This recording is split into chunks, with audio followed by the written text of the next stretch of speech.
Bonjour et bienvenue dans cette nouvelle vidéo de la série Formation COBOL sous ZOS.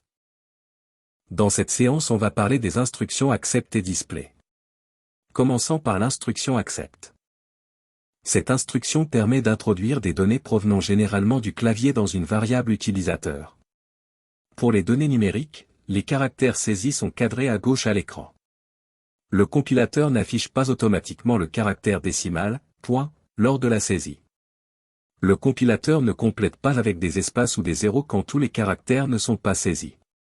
Voyons maintenant la syntaxe de cette instruction. Syntaxe 1, accept variable. Syntaxe 2.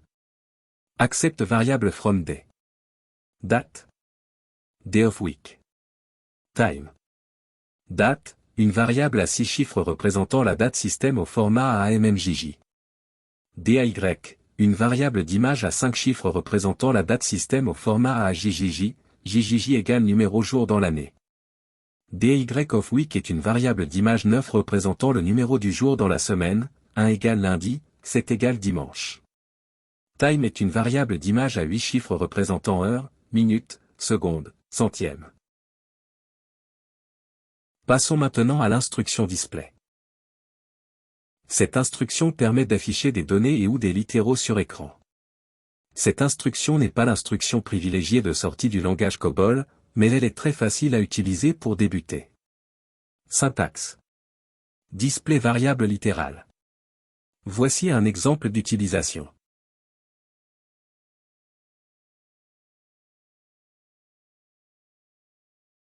Passons maintenant à un exercice pratique. Écrire un programme qui permet de saisir le nom et le prénom d'une personne.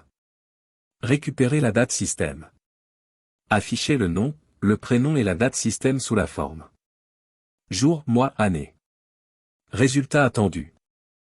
WSNOM égale Mahmoud. WS prénom égale Ezzedine. Date du jour égale 25 avril 2023. Commençons par déclarer une variable personne qui est un groupe contenant deux champs. WS nom et WS prénom.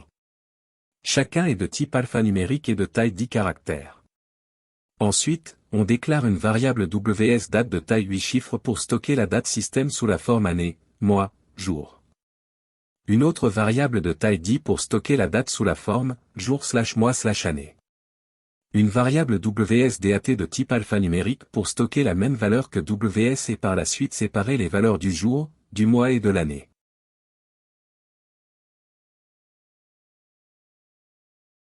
Dans la procédure division, on commence par saisir une valeur pour la variable WS non en utilisant l'instruction accept. Puis on affiche la valeur saisie à l'aide de l'instruction display. On répète la même chose pour la variable WS prénom. On récupère la date système par l'instruction accept en utilisant la syntaxe accept WS date from date. Après avoir séparé le jour, le mois et l'année dans des variables de type alphanumérique, on utilise la fonction string pour concaténer ces variables avec le caractère / pour former la date comme demandé.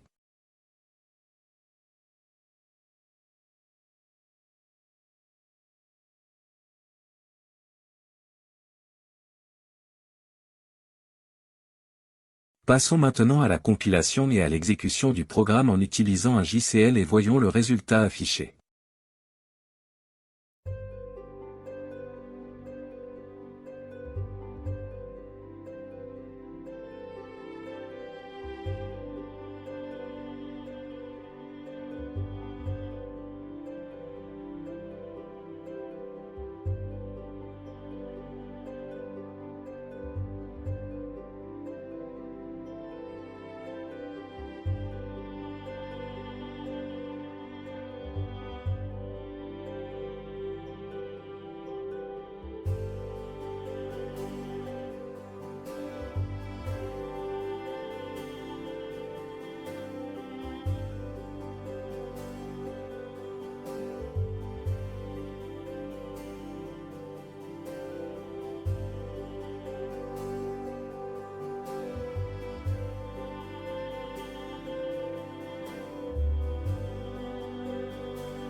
Voilà, c'est la fin de cette séance.